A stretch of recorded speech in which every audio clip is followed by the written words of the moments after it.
भविष्य में पृथ्वी पर एक ऐसी भी युद्ध होगा जिसमें यीशु मसीह और एंटी क्राइस्ट के बीच में होगी। प्रकाशित वाक्य की पुस्तक में एंटी क्राइस्ट के रूप में जानी जाने वाली एक आकृति के प्रकट होने का उल्लेख है, जो शैतान का मनुष्य रूप होगा और वह दुनिया को धोखा देकर एक नई विश्व व्यवस्था स्थापित करके लाखों अनुयायी प्राप्त करेगा और वे परमेश्वर के चुने हुए लोगों के विरुद्ध भड़काएगा।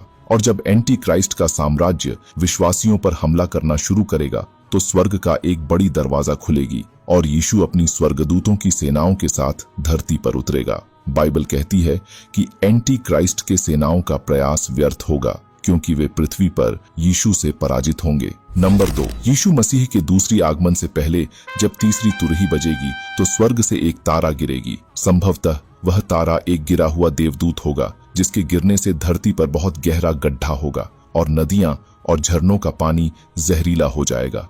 और जब पांचवी तुरही बजेगी तो उसी गहरा गड्ढा के माध्यम से नरक की एक दरवाजा खुलेगी और टिड्डियों का एक झुंड निकलेगी और वे टिड्डियां असंतुलित लोगों को लक्षित करेंगे, उन्हें 5 महीनों तक कष्टदायक पीड़ा देंगे और उस अवधि के दौरान पीड़ित लोग अपनी पीड़ा से बचने के लिए मृत्यु की लालसा करेंगे, लेकिन मृत्यु उन्हें चकमा देगी। नंबर 3, बाइबल में लिखा गया है कि मनुष्य स्वर्गदूतों का न्याय करेंगे। पहला कुरिन्थियों अध्याय 6 में प्रेरित पौलुस हमें बताते हैं कि जब मसीह का दूसरी आगमन होगा तो जो लोग मसीह में मर चुके होंगे उन्हें पुनर्जीवित किया जाएगा और विश्वासियों के रूप में महिमामय पाप रहित शरीर दिए जाएंगे। वे नए शरीर पाप, दर्द और मृत्यु के भ्रष्टाचार से मुक्त होंगे, जिससे हम परमेश्वर की उपस्थिति में अनंत जीवन का आनंद ले सकेंगे। हमारे पुनरुत्थान वाले शरीर मसीह के पुनर्जीवित शरीर के समान होंगे और स्वर्गदूतों सहित सभी सृष्टि पर उनके अधिकार साझा करेंगे और परमेश्वर के राज्य में अधिकार के महत्वपूर्ण पदों पर आसीन होंगे।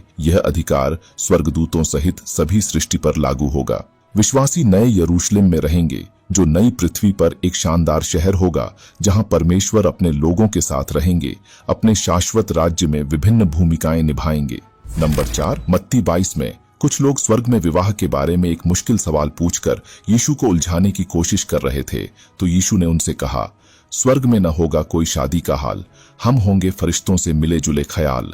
न पंख होंगे न प्रभामंडल का नूर, बस जीवन होगा जैसे स्वर्गदूतों का दस्तूर। न चिंता न दर्द न मौत का अंश होगा, बस ईश्वर की सेवा में सारा मन होगा। यीशु ने समझाया, स्वर्ग है खास, यहाँ नहीं थामेंगे हम इस दुनिया का पास। फरिश्तों की तरह हम भी होंगे मग्न ईश्वर की उपस्थिति में, जहाँ सब कुछ होगा सही और जगमग। वह जीवन का नया एक रूप होगा जहाँ सिर्फ ईश्वर ही हमारा ध्यान होगा। यहाँ पर जब यीशु ने कहा कि हम स्वर्गदूतों की तरह होंगे, तो वह एक ऐसे जीवन के बारे में बात कर रहे थे जहां हम पूरी तरह से ईश्वर पर ध्यान केंद्रित करेंगे।